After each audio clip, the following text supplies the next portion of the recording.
Hello everyone and welcome to Who Wore It Better, the weekly segment in which I review Raw and Smackdown back to back and try and figure out which show won for the week. As both brands begin to build up to their respective hardcore themed pay-per-views, everything just kind of feels like it's blending together. We have a lot to discuss this week. Before we go on, I do want to stop and briefly thank the fine folks at SeatGeek for sponsoring this week's edition of Who Wore It Better. SeatGeek, for those of you who don't know, is an app that aggregates ticket vending sites from all over the web so you get the best deals for tickets for whatever event you want to go to, whether it be concerts, sporting events, WWE, the list goes on. Every ticket sold on SeatGeek has a 1 to 100 score attached to it to let you know what kind of a deal you're getting. And if you hate numbers, folks, green dots mean you get a good deal, red dots mean you get a bad deal. But not only that, but for a lot of venues, if you look at the specific ticket, you can get the view of where you're sitting at that venue, so you can see what kind of angle you're getting, what kind of view you're getting when you get those tickets. SeatGeek wants to help you save. They've helped me out a lot in the past. I know they've helped a lot of my viewers as well. If you want to learn more, if you want to get the SeatGeek app, click on the link at the very top of the description of this video.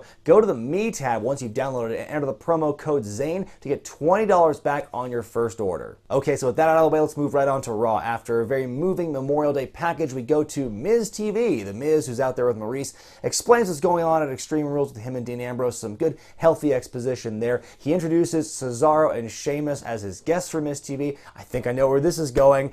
Sheamus, as he's cutting the promo, he says, the Hardy Boys are like a new toy. And I get what he was going with that analogy because the Hardys are back for the first time in a long time, so it feels new, but new and Hardy is just those two words don't really mesh well for me. But he says they're going to break those new toys in their steel cage match for the titles at Extreme Rules. The Miz says some more words, but Dean Ambrose comes out to interrupt. Then he brings out the Hardy Boys with him. The three of them jump up and down for a bit at the ramp. They storm the ring, and we have ourselves a six-man tag team match. It's The Miz with Cesaro and Sheamus taking on Dean Ambrose and the Hardy Boys. Now, Matt Hardy might not be broken anymore, but this match kind of felt like it was a little broken, didn't it? Because if you watch the match, there's just a bunch of spots here where things just felt clunky and awkward and just straight up botched. There's a point where Dean is going for, I think, the hot tag. He's going to the corner, and he swings for Matt Hardy's hand, and he just whiffs it.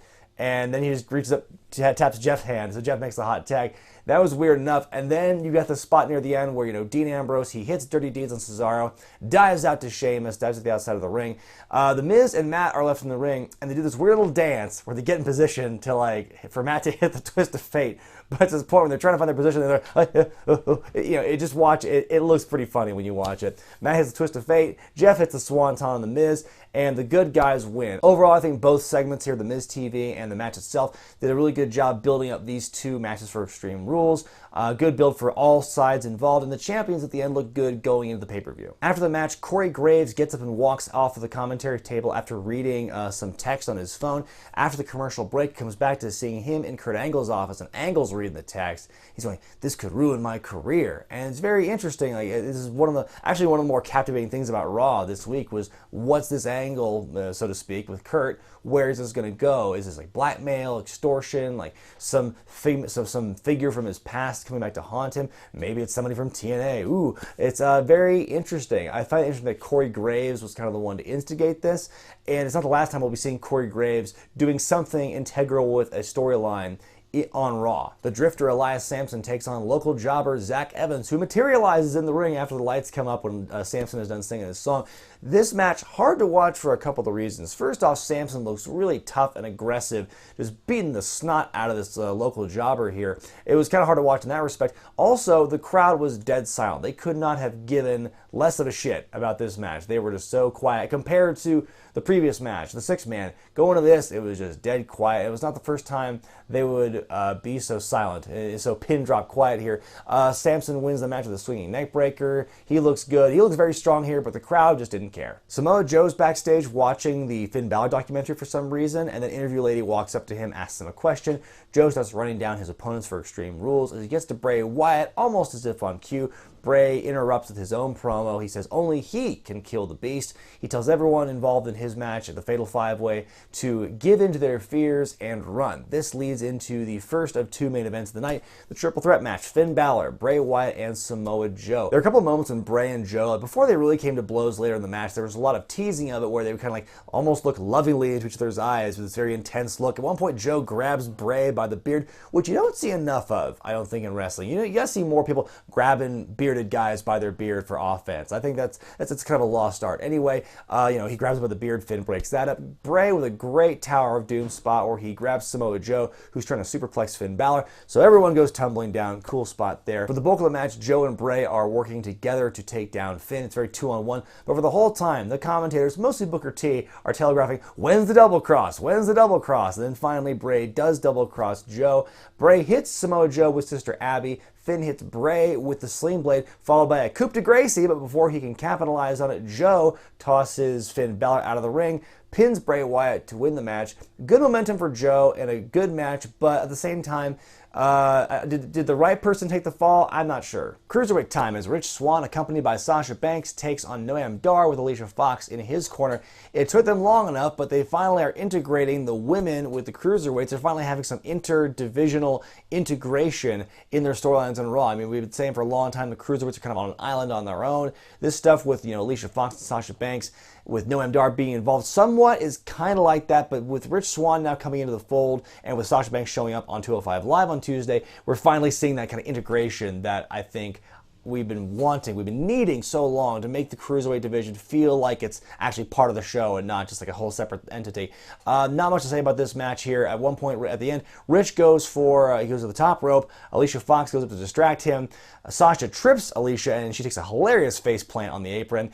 Rich hits the first of 3 Phoenix splashes tonight on Noam to win the match, and now that's going to lead into their match at Extreme Rules mixed tag team. Rich and Sasha taking on Noam and Alicia. Interview Lady is backstage with the Revival, who have been off TV for the last several weeks following Dash Wilder's jaw injury. He opened his mouth, you can see just full of wires, really gnarly looking stuff.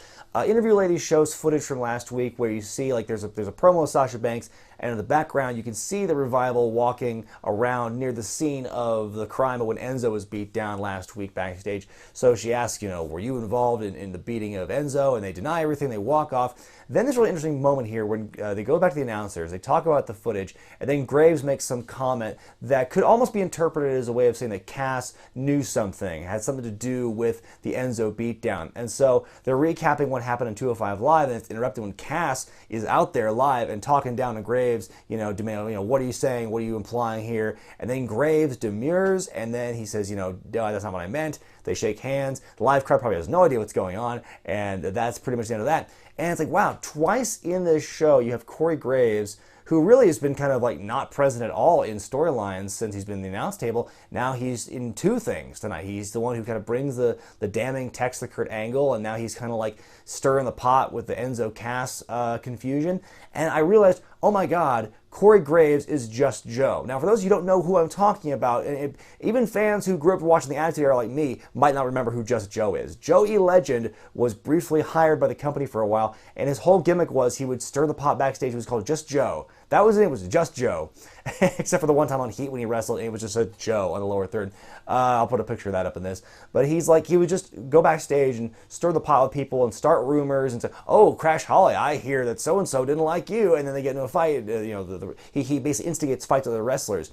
And it's like, is that what Graves is doing now? Is he kind of stir the pot with wrestlers while he's kind of pulling the strings backstage? What is going on? I'm very curious what's going on with Corey Graves here. Up next, Alexa Bliss presents Bayley, This Is Your Life. And where to begin with this segment? So much to talk about, and yet so much we cannot talk about, as Lance Catamaran might say. Let's just start from the beginning. Alexa Bliss comes out and says that Bayley's totally not extreme. She's not going to beat me in this kendo stick and a pole match, bro.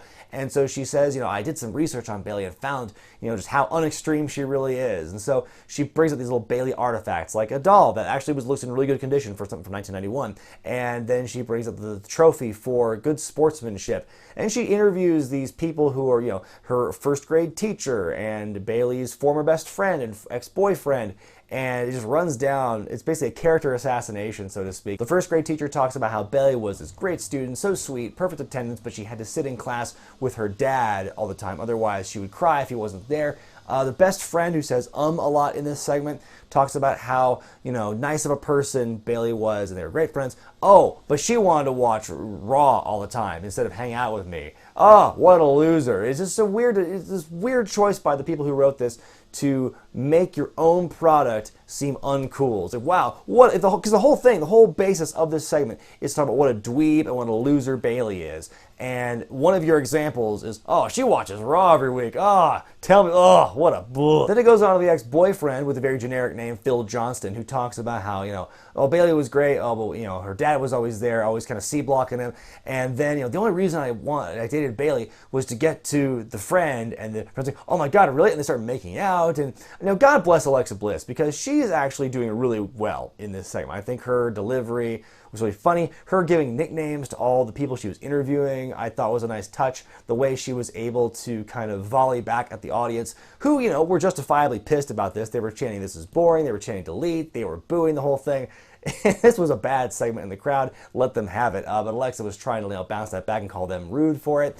So Alexa was doing well, but this whole thing was just a dumpster fire. This whole thing was just like, it was terrible to watch. It went on for way too long. Then finally, Bayley comes out. Now, the one thing that could have saved this segment, in my opinion, was if Bayley just ran down the ring, stormed the ring, and just gave the belly to belly to all the past figures. Like, one to the old lady, one to the former best friend, one to the ex-boyfriend. That would show how extreme she is. She's giving out belly to bellies to everyone. But she and Alexa have a fight instead. Bayley teases grabbing the kendo stick on the pole bro, and then Bliss produces her own kendo stick and beats up Bayley with it, and that's how the segment ends, is Alexa Bliss standing tall. Bayley tries to defend herself and looks even worse than she did at the beginning of this segment. This was badly written, badly executed, badly acted, except for Alexa Bliss. I just think this was just, man, here's the thing, here's my problem with this segment and the whole crux of what they were doing here. Remember earlier this year when Bayley and Charlotte were feuding, and Charlotte's whole thing was, Bayley's just a fan. She's basically the same argument that Alexa's making now. It's like, oh, she's a fan, she's a nerd, she doesn't deserve to be champion.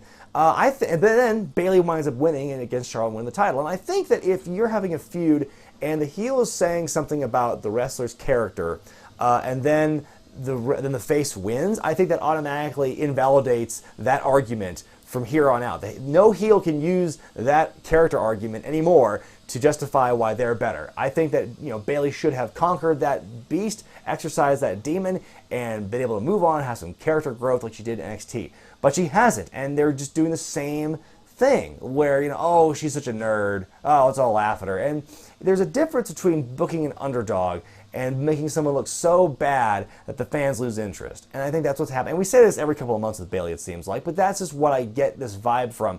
Is it the worst segment in the world?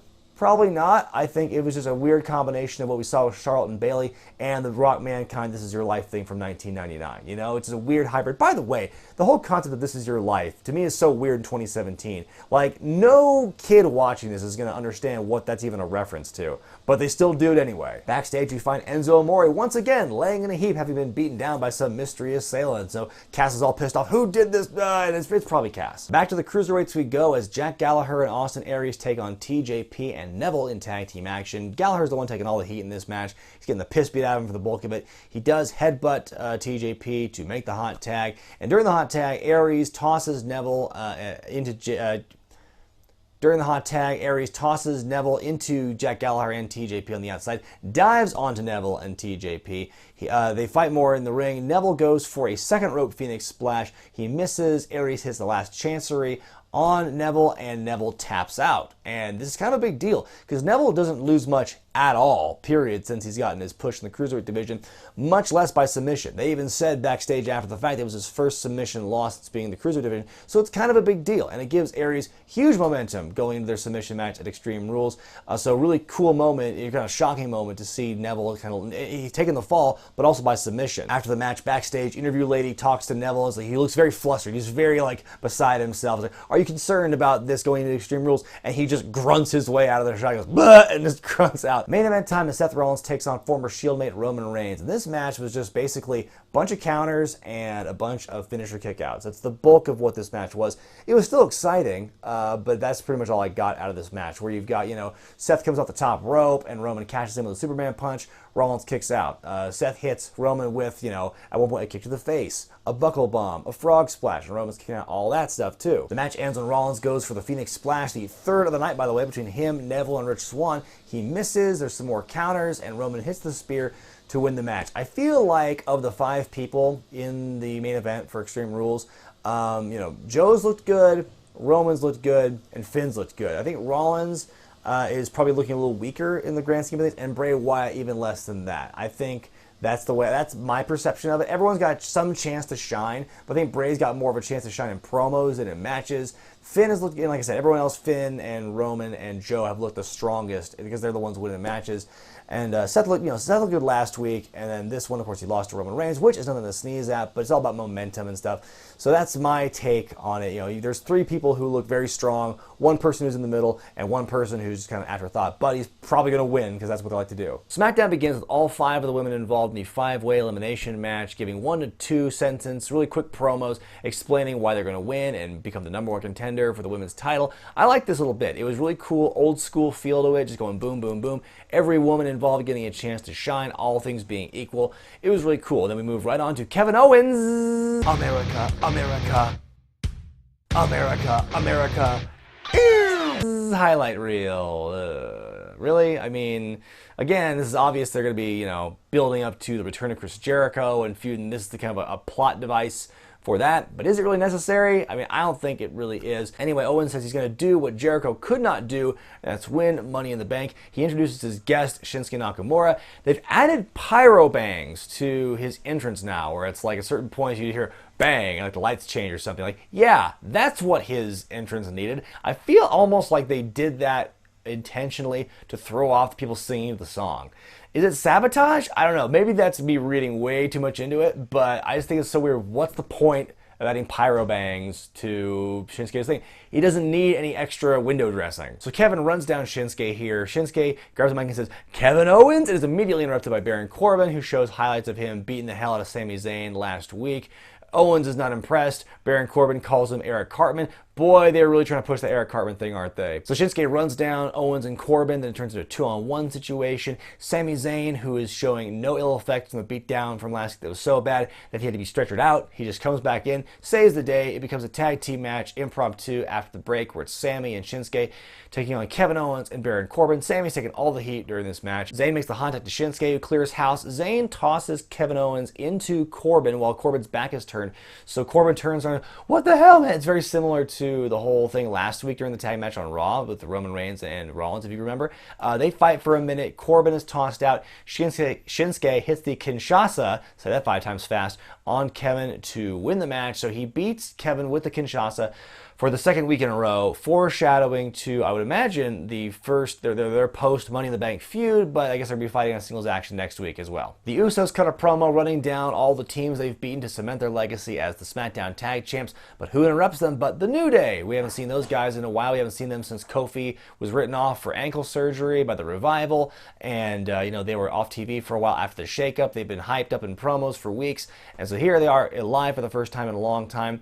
They say they're challenging the Usos for the tag titles at Money in the Bank. Something interesting I noticed about this match, about this segment I should say, both teams rely heavily on like very quickly scripted promos where it's like line, line, line. They say all their stuff, and it's like when it's 2 teams doing that back and forth, then you just feel like this is fake. Like, I know that's, it is scripted, but it's like, this feels overly scripted, where both teams are getting all their lines in perfectly. No one is flustered. No one is stuttering.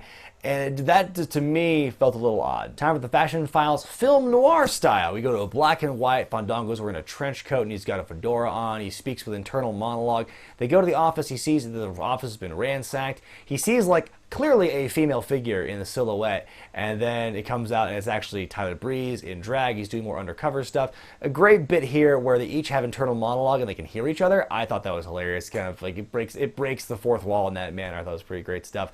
They have a lead on a new case where they find Cologne, and that leads into their tag team match with the Colognes later on. Breeze is still working undercover for the first part of this match, wearing the dress and the wig from earlier. He actually gets it ripped off him by Primo pretty quickly in the match, so he kind of disappears for a while after he tags tags out, but he reemerges as the janitor, and he has the hot tag. Primo and Fandango fight over the mop, and then Primo falls into the Unprettier, and Breezango win the match. My one concern at this point now with SmackDown is with Breezango doing this very entertaining bit they're doing here, and with the New Day back, I hope that they don't cancel each other out, or that, you know, that Breezango, who is now finding new life, and in my opinion, breathing life into the tag team scene on SmackDown, with New Day coming out, who are entertaining in their own right, I hope they don't just kind of like eclipse what Breezango are doing, or that Breezango is put to the wayside by the New Day's return. 5-way elimination match to determine who will become the #1 contender for the SmackDown Women's title. It's Charlotte, Carmella, Natalya, Tamina, and Becky Lynch, and the match never really begins because the referee doesn't ring the bell in time. Like, he's waiting for all 5 of them to get in the ring, and they are, but they start fighting, and instead of him just ringing the bell to get it started, they just let them fight. He's like, no, you have to all get in the ring, guys! And like, they never do, and it's just this weird thing. Like, what's the ref waiting on? Why doesn't he exercise? 3 refs at one point are involved. Why don't they exercise some authority here? But it's a huge wild brawl on the outside where Becky's fighting Carmella, and Tamina is wanting to put Charlotte at the table, and Natalya tries to put Charlotte at the table, and Charlotte does a big top rope moonsault on the outside onto all of them. Then she powerbombs Natalya through the table. It's a crazy spot fest here, but it's really exciting. But it's total bait and switch because they don't actually have this match. It's just a big brawl. Shane McMahon comes out to try and address the situation, but he's got to stop the dance first and address the crowd and get them hyped up. He announces the first ever women's Money in the Bank ladder match for the pay-per-view. I think it's a good call. Fans have been wanting this for at least a year now. We're finally getting it. I think all the participants involved are going to do well here. Of course, Charlotte has experience in kind of the hardcore aesthetic with her feud with Sasha Banks last year. I think this is going to be a really good match. A wild segment. Kind of a bait and switch, but at the same time, it's made up for the fact it was still like entertaining. Randy Orton comes out and cuts a short and sweet but very strong promo in response to losing the title to Jinder Mahal. He invokes the name of his father, his grandfather, the Ganyas, Harley Race, and America. He's going to give Jinder Mahal an American ass kicking at Money in the Bank in his hometown of St. Louis. And so then, again, very strong promo by Randy Orton. He doesn't talk too much, but when he does, in this case, I think he really delivered here. Jinder interrupts him. He's on screen. He says he's the present and the future. He's the Maharaja. And the Singh brothers just clap together for a while in unison. It's really weird to hear that, and that's how the segment ends. Main event time as AJ Styles takes on Dolph Ziggler. AJ getting a great hometown reception in Atlanta. He's from Gainesville. It's an hour away, close enough. Great, fast-paced, competitive match. I mean, you look at these guys on paper, and you know you're going to get at least something good to great, and this was definitely a good match to watch. AJ fighting the whole time to get the Styles Clash. He tried 3 or 4 times to get the Styles Clash, like in the ring, on the apron, on the top rope. He was really dying to get that hold in, but he couldn't quite do it. The match ends when he's going for phenomenal forearm. He gets onto the ropes, and Dolph crotches him, so he lands crotch first on the ropes, and it's just so weird. We've seen this before, like when Dean Ambrose did it to him several months ago, but it was just one of those things where it's like, sometimes that is a disqualification, is it not? Like, to intentionally get someone to land on their groin. It's the same thing as a low blow. It's just, I guess, if the plot demands it. If the plot requires it, then it's a disqualification. Anyway, he super kicks AJ to win the match and ends it. And people are kind of against this. They're kind of poo-pooing it with AJ losing here. I mean, I get it because he didn't beat Kevin Owens at Backlash. And, you know, you think, of course, but it's the hometown rule. Hometown people never win their matches. I think it's the same kind of booking style that we saw with Extreme Rules last few weeks, where everyone's pretty much getting a chance to shine. You know, last couple weeks has been Shinsuke. Here it's Dolph, and we're going to see Styles probably. Maybe not Sami Zayn, but we're seeing everyone's getting to show their strength at some point against certain people. I don't think it's the best, but I mean, if you want to give the illusion of anybody could win, then I think you kind of have to do this. I mean, it's 50-50 booking, but with this many people involved in a match where the odds, could be any one person except for maybe Sami and Corbin have a legit shot at winning the thing, then, I think you have to book that way. So it was a good match.